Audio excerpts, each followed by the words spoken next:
silakan Pak. Ya, sebentar Pak. Siap Pak. Silakan Bapak. Dikasih jalan Ibu Bapak. Oke, baik Pak, sebentar. Silakan Bapak untuk waktu dan tempat, silakan.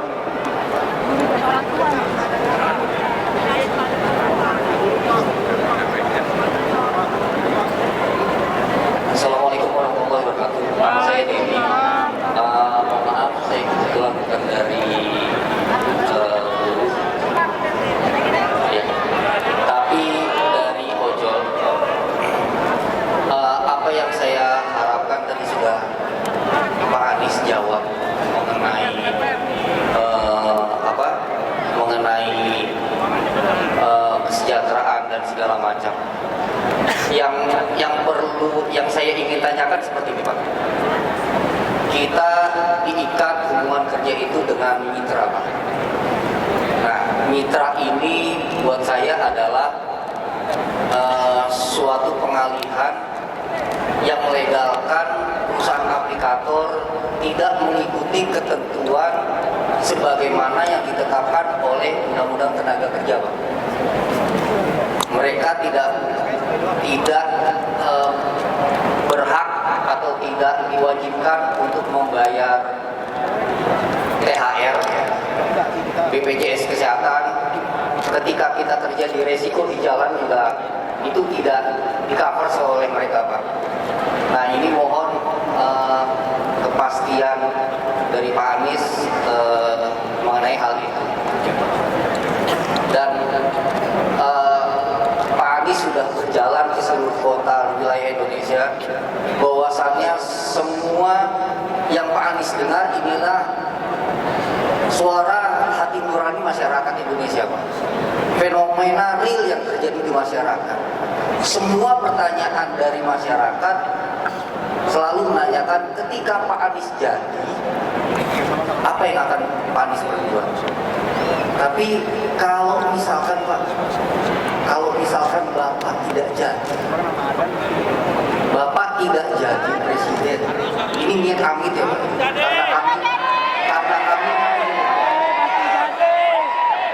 apa tindak lanjut dari semua fenomena yang Bapak dengar selama ini.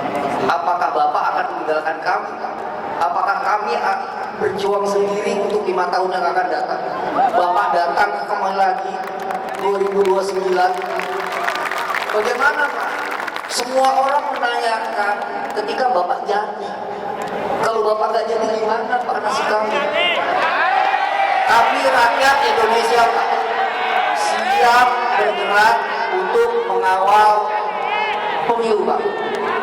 Dan saya pastikan kemungkinan besar akan terjadi pergerakan sosial ketika itu ditemukan kecurangan. Terima kasih Pak.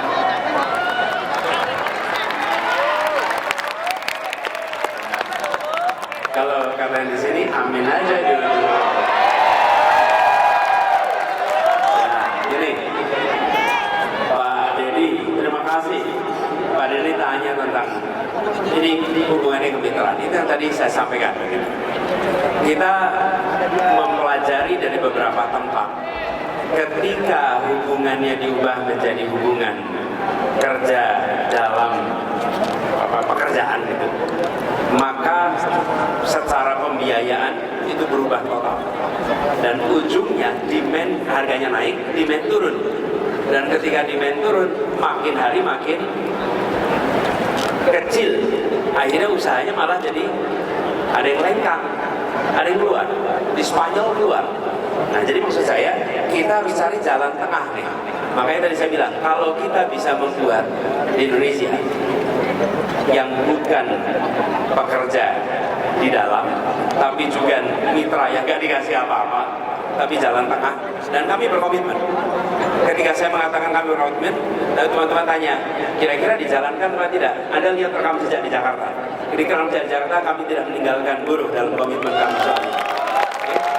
Jadi kami akan lakukan. Jadi kami berencana ketika kami mendapatkan kewenangan di bulan-bulan pertama langsung ini dibahas, langsung kita bentuk timnya, langsung bikin task force-nya, langsung bahas sama-sama. Saya ingatkan ketika kita mengundang seluruh operator transportasi umum di Jakarta, itu lebih dari 27. Pertemuan pertama panasnya luar biasa. Saya belum pernah datang sebuah pertemuan sepanas itu. Panasnya luar biasa, keras sekali. Kita mencari kesepakatan apa jalan keluar untuk seluruh transportasi umum, dan akhirnya ketemu. Berapa kali pertemuan? 77 kali pertemuan sampai selesai, tapi sampai kesepakatan. Begitu sampai kesepakatan, sampai hari ini tenang, teduh, damai, karena itu kesepakatan. Nah, kadang-kadang kita ini di pemerintahan itu nggak sabar, pengennya cepat aja bikin aturan, nanti kalau itu udah demo dihadepin paling 2-3 kali, habis itu hilang. Nggak bisa, jangan begitu. Kita harus bahas sama-sama. Jadi komitmennya itu ya, kita cari jalan tengahnya.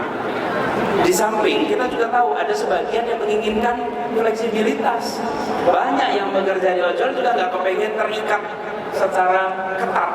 Jadi kita cari jalan sama-sama. Kemudian soal hasil pemilu, gini, saya ingin merespon pada apa yang bagaimana hasil pemilu. Hasil pemilu ini 16 hari lagi kita belum tahu, manusia belum tahu. Okay? Allah sudah tahu hasilnya nih, tapi kan kita tidak tahu. Jadi bagian kita sekarang berusaha, berikhtiar, itu bagian kita. Ya.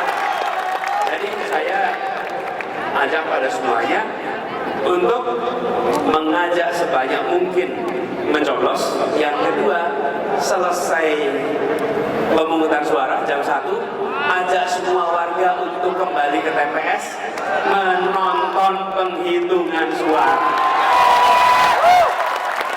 Jangan biarkan saksi-saksi kita berjuang sendirian di dalam. Jangan biarkan saksi-saksi kita mungkin terdesak di dalam. Seluruh warga panggil, ikut awasi, dan memastikan penghitungannya benar di tempat itu. Catat dengan baik. Itu cara mengamankan. Dengan begitu perjuangan kita tuntas. Dan kami makin hari makin yakin. Insya Allah 14 Februari nantinya jadi hari perubahan Indonesia.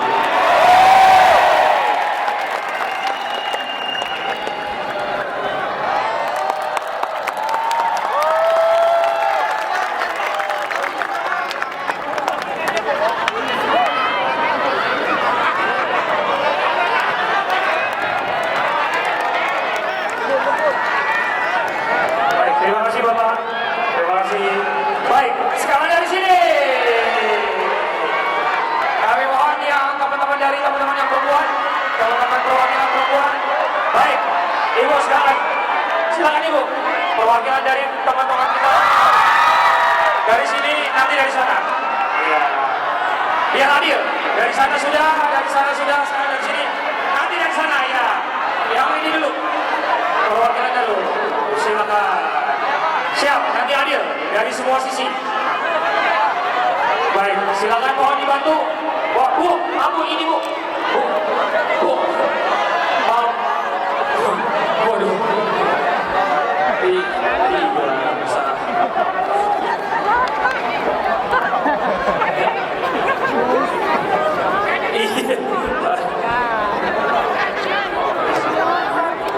Iya, baik Ibu izin.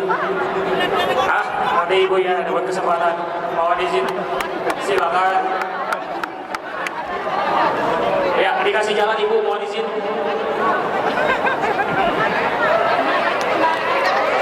Silakan.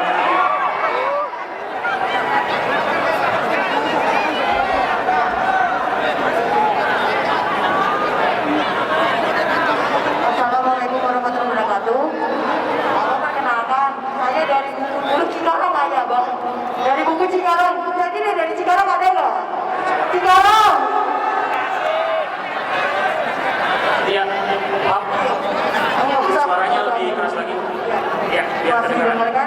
jadi Abah sebetulnya saya itu di keluarga yang 01 itu cuma saya, yang lainnya itu semua 02 Abah.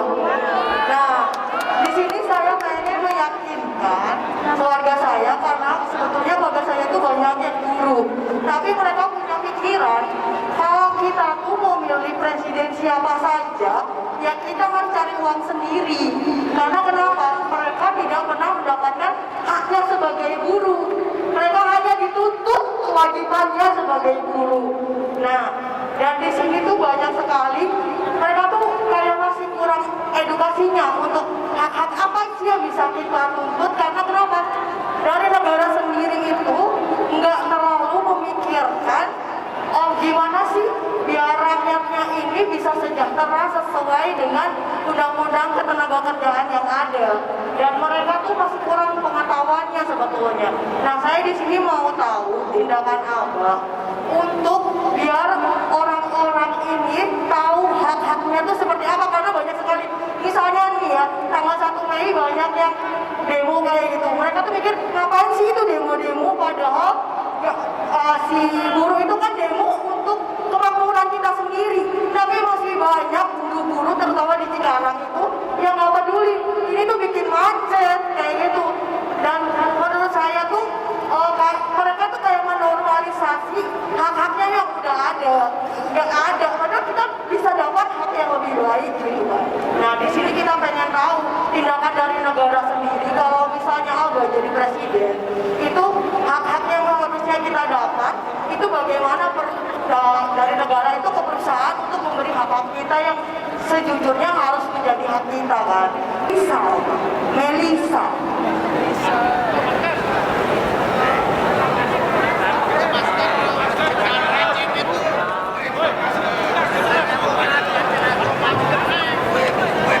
nggak apa-apa, nggak harus buka masker, nggak apa-apa. Gini, Mbak Melisa, jadi kalau berbicara dengan orang lain dan bicara pilihan, ajak untuk membandingkan. Nah, membandingkannya bukan membandingkan janji saja, tapi bandingkan pelaksanaannya di masa lalu. Karena itu paling mudah, karena udah kejadian kan. Kalau besok, nah kita belum tahu nih. Tapi kalau masalah udah kelihatan. Bila dahulu menunaikan yang dijanjikan, besok akan melaksanakan juga. Tapi bila dulu berjanji dan tidak dilaksanakan, ya besok juga nggak akan melaksanakan. Betul tidak? Kalau janjinya akan bersama dengan rakyat terus, ya bersama rakyat terus sampai di akhir. Tapi kalau bersama rakyat terus di tengah jalan, tahu-tahu nggak bersama rakyat lagi, terus di mana? Ya, jadi Anda ajak begitu.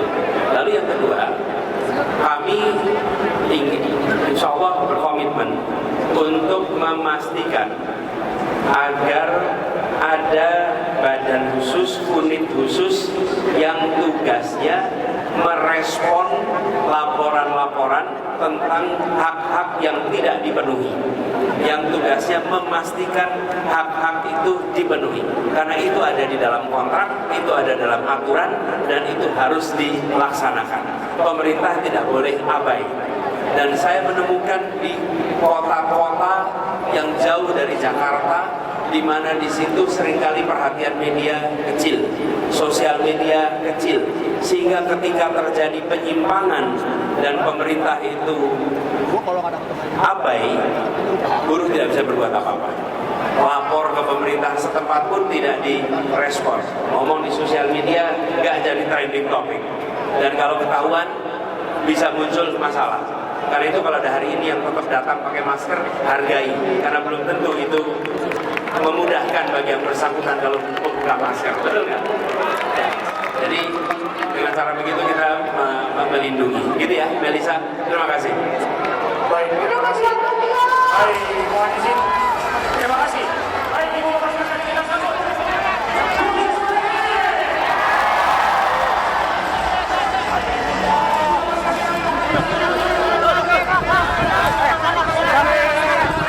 Kasih jalan pelan-pelan. Mohon izin, Ibu.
mungkin dari Gus Imin ada yang mau disampaikan, sudah berada di tengah-tengah. Desak manis dan serempet Imin spesial edisi Guru dan Ojol. Gus Imin, silakan Gus Imin, mungkin ada yang mau disampaikan.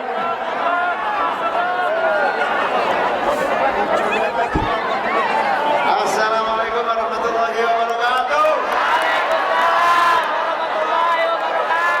Selamat sore, salam sejahtera untuk kita semua. Saya seumur umur baru sekali ini datang ke Desa Aris. Soalnya kalau saya datang khawatir terdesak saya. Alhamdulillah hari ini saya bisa bertemu semuanya, meriah luar biasa. Salam perubahan.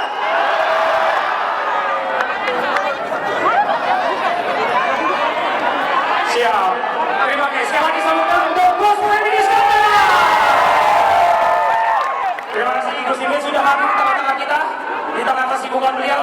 Sekarang benar-benar spesial edisi Desak Anies dan juga Serempet Imin. Siap. Mohon teman-teman, saudara-saudara kita, ibu bapak mohon izin untuk duduk biar acara kembali kita mulai. Siap untuk bisa. Baik, kondisi teman-teman, siap. Biar teman-teman yang lain bisa kelihatan. Yuk. Siap. Baik, sekarang teman-teman dari sini siap.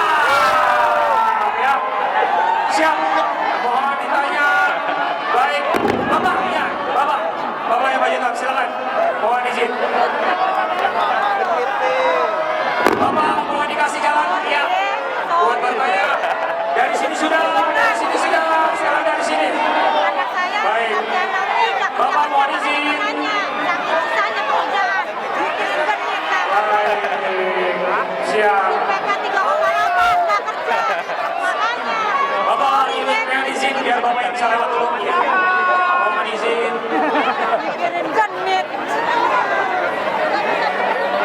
Silakan Bapak.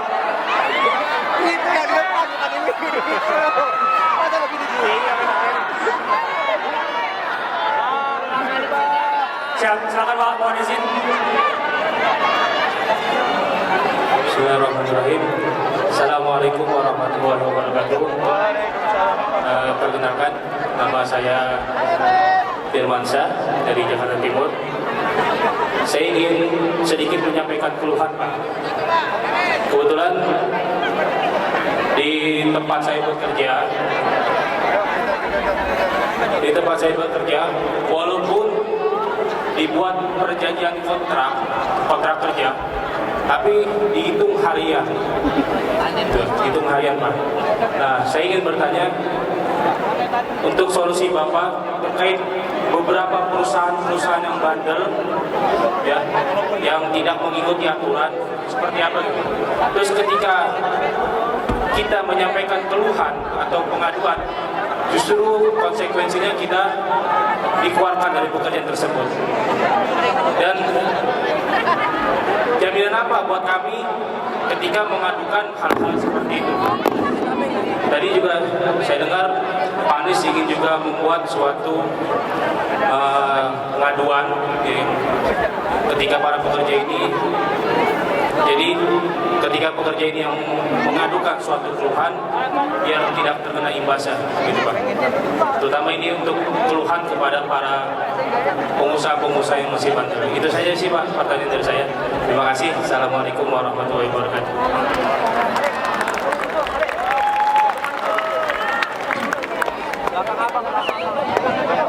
Bung Firmansyah, terima kasih. Jadi